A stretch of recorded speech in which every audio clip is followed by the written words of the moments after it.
आप सुन रहे हैं जगत गुरु तत्वदर्शी संत रामपाल जी महाराज द्वारा लिखित पुस्तक जीने की राह का पेज नंबर 213। पूर्ण गुरु के वचन की शक्ति से भक्ति होती है। उदाहरण, गुरु जी से दीक्षा लेकर भक्ति करना लाभदायक है। बिना गुरु के भक्ति करने से कोई लाभ नहीं होता। उदाहरण, एक राजा की रानी बहुत धार्मिक थी। उसने परमेश्वर कबीर जी से गुरु दीक्षा ले रखी थी। वह प्रतिदिन गुरु दर्शन के लिए जाया करती थी।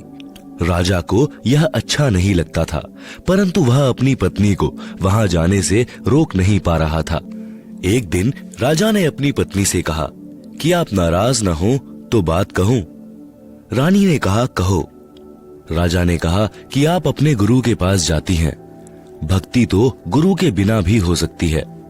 रानी ने कहा कि गुरु जी ने बताया है कि गुरु के बिना भक्ति करना व्यर्थ है। राजा ने कहा कि मैं तेरे साथ कल तेरे गुरु जी से मिलूंगा, उनसे यह बात स्पष्ट करूंगा। राजा ने संत जी से प्रश्न किया कि आप जनता को मूर्ख बना रहे हो कि गुरु बिन भक्ति नहीं होती। क्यों भक्ति सफल नहीं होती? नाम मंत्र जाप करने होते हैं। एक दूसरे से पूछकर जाप कर ले, पर्याप्त है।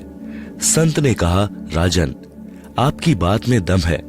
मैं आपके राज दरबार में आऊंगा, वहां इस बात का उत्तर दूंगा। निश्चित दिन को संत जी राजा के दरबार में गए। राजा सिंहासन पर विराजमान था। आसपास सिपाही खड़े थे। संत के बैठने के लिए अलग से कुर्सी रखी थी। संत ने जाते ही आसपास खड़े सिपाहियों से राजा की ओर हाथ करके कहा कि इसे गिरफ्तार कर लो। सिपाही टस से मस नहीं हुए। संत ने लगातार 3 बार यही वाक्य आदेश दोहराया कि इसे गिरफ्तार कर लो, परंतु राजा को सिपाहियों ने गिरफ्तार नहीं किया। राजा को संत पर क्रोध आया कि यह कमबख्त मेरी पत्नी को इसलिए बहका रहा था कि इससे राज्य को प्राप्त कर लूं। राजा ने एक बार कहा कि सिपाहियों, इसे गिरफ्तार कर लो। राजा के हाथ का संत की ओर संकेत था। उसी समय सिपाहियों ने संत को गिरफ्तार कर लिया। संत ने कहा कि हे राजन, आप घर पर बुलाकर संत का अनादर कर रहे हो, यह अच्छी बात नहीं। राजा ने कहा, आप यह क्या बकवास कर रहे थे? मुझे गिरफ्तार करने का आदेश दे रहे थे। संत ने कहा, मैं आपके उस प्रश्न का उत्तर दे रहा था कि गुरु से दीक्षा लेकर भक्ति करना क्यों लाभदायक है। मुझे छुड़ाओ तो मैं आपको उत्तर दूं। राजा ने सिपाहियों से कहा कि छोड़ दो। सिपाहियों ने संत को छोड़ दिया। संत ने कहा कि हे राजा जी, मैंने यही वाक्य कहा था, इसे गिरफ्तार कर लो। सिपाही टस से मस नहीं हुए। आप जी ने भी यही वाक्य कहा था कि तुरंत सिपाहियों ने मुझे गिरफ्तार कर लिया। आपके वचन में राज की शक्ति है, मेरे वचन में आध्यात्मिक शक्ति है। आप उसी नाम जाप के लिए किसी को भक्ति के लिए कहोगे तो वह मंत्र कोई कार्य नहीं करेगा। मैं वही नाम जाप करने को कहूंगा, वह तुरंत प्रभाव से क्रियावान होगा। इसलिए पूर्ण संत से दीक्षा लेने से साधक में तुरंत आध्यात्मिक प्रक्रिया प्रारंभ हो जाती है। उसकी आत्मा में भक्ति का अंकुर निकल आता है। सूक्ष्म वेद में कहा है कि सद्गुरु पशु मानुष करी डारे, सिद्धि दे अगर ब्रह्म विचारे। आप सुन रहे हैं जगत गुरु तत्वदर्शी संत रामपाल जी महाराज द्वारा लिखित पुस्तक जीने की राह का पेज नंबर 214। भावार्थ, सद्गुरु पहले मनुष्य को सत्संग सुना सुनाकर नेक इंसान बनाते हैं, सर्व बुराइयों को छुड़वाते हैं, फिर अपनी भक्ति की सिद्धि अर्थात शक्ति शिष्य के अंतःकरण में शब्द से प्रवेश करके ब्रह्म अर्थात परमात्मा की साधना करने के विचार प्रबल करते हैं, जिससे साधक की रुचि भक्ति में दिनों दिन बढ़ती है। फिर वह देवता बन जाता है। कबीर जी ने कहा है कि बलिहारी गुरु आपना, घड़ी घड़ी 100-100 बार, मानुष से देवता किया, करत न लाई बार। इसलिए कहा है कि गुरु बिन माला फेरते, गुरु बिन देते दान, गुरु बिन दोनों निष्फल हैं, चाहे पूछो वेद पुराण।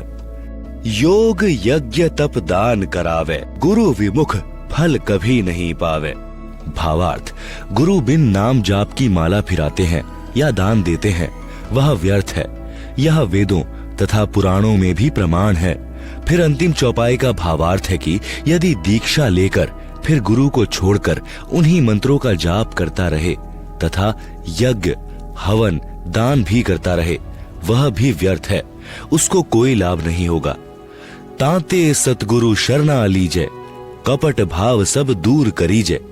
अन्य प्रमाण, गर्भ योगेश्वर गुरु बिना, करते हरि की सेव। कहें कबीर बैकुंठ से, फेर दिया सुखदेव। राजा जनक गुरु किया, फिर कीन्ही हर की सेव। कहें कबीर बैकुंठ में, चले गए सुखदेव। भावार्थ, ऋषि वेद व्यास जी के पुत्र सुखदेव जी अपने पूर्व जन्म की भक्ति की शक्ति से उड़कर स्वर्ग में चले जाते थे। एक दिन वे श्री विष्णु जी के लोक में बने स्वर्ग में प्रवेश करने लगे। वहां के कर्मचारियों ने ऋषि सुखदेव जी से स्वर्ग द्वार पर पूछा कि ऋषि जी अपने पूज्य गुरु जी का नाम बताओ। सुखदेव जी ने कहा कि गुरु की क्या आवश्यकता है, अन्य गुरु धारण करके यहाँ आए हैं। मेरे में स्वयं इतनी शक्ति है कि मैं बिना गुरु के आ गया हूँ। द्वारपालों ने बताया, ऋषि जी यह आपकी पूर्व जन्म में संग्रह की हुई भक्ति की शक्ति है। यदि फिर से गुरु धारण करके भक्ति नहीं करोगे तो पूर्व की भक्ति कुछ दिन ही चलेगी, आपका मानव जीवन नष्ट हो जाएगा। उदाहरण के लिए वर्तमान में इन्वर्टर की बैटरी को चार्जर लगाकर चार्ज कर रखा है। यदि चार्जर हटा दिया जाए तो भी इन्वर्टर अपना कार्य करता रहेगा, क्योंकि उसमें ऊर्जा संग्रह हो चुकी है। कुछ समय पश्चात वह सर्व कार्य करना छोड़ देता है, न ट्यूब जलेंगी न पंखा चलेगा।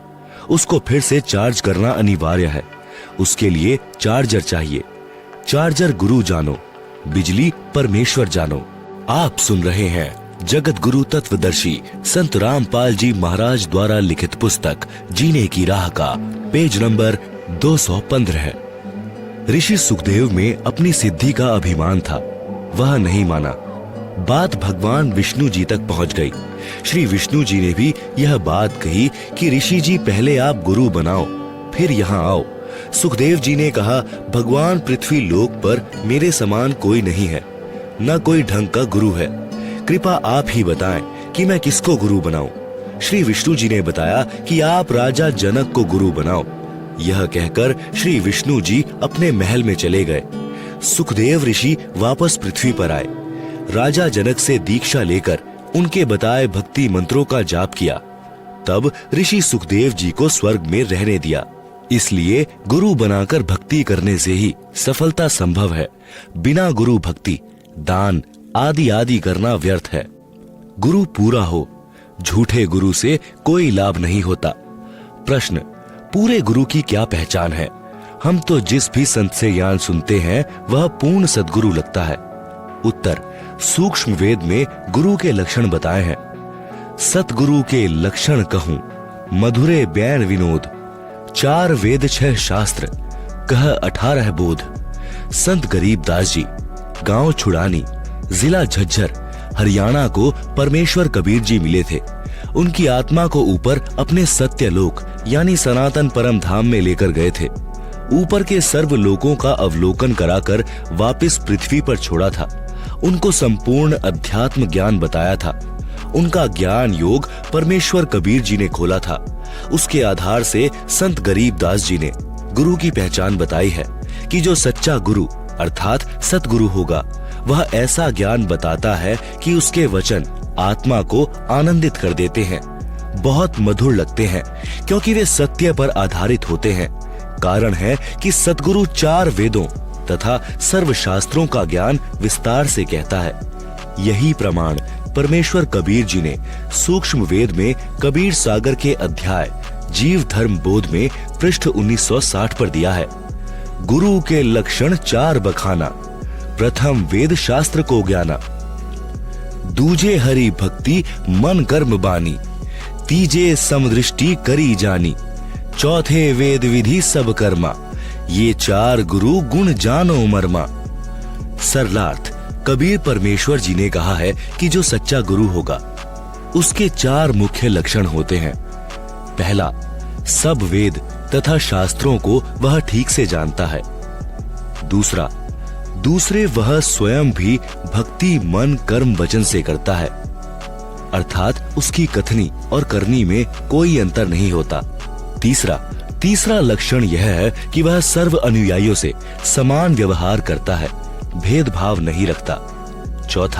चौथा लक्षण यह है कि वह सर्व भक्ति कर्म वेदों यानी 4 वेद तो सर्व जानते हैं, ऋग्वेद, यजुर्वेद, सामवेद, अथर्ववेद तथा 5वां वेद सूक्ष्म वेद है। इन सर्व वेदों के अनुसार करता और कराता है। आप सुन रहे हैं जगत गुरु तत्वदर्शी संत रामपाल जी महाराज द्वारा लिखित पुस्तक जीने की राह का पेज नंबर 216।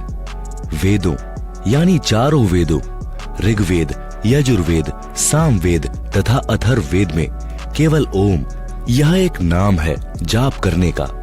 प्रमाण यजुर्वेद अध्याय 40 मंत्र 15 तथा 17 में। मंत्र 15 में कहा है कि ओम नाम का स्मरण कार्य करते करते करो, विशेष तड़फ के साथ करो, मनुष्य जीवन का परम कर्तव्य मानकर स्मरण करो। ओम का जाप मृत्यु पर्यंत करने से इतना अमरत्व प्राप्त हो जाएगा जितना ओम के स्मरण से होता है। यजुर्वेद अध्याय 40 मंत्र 15।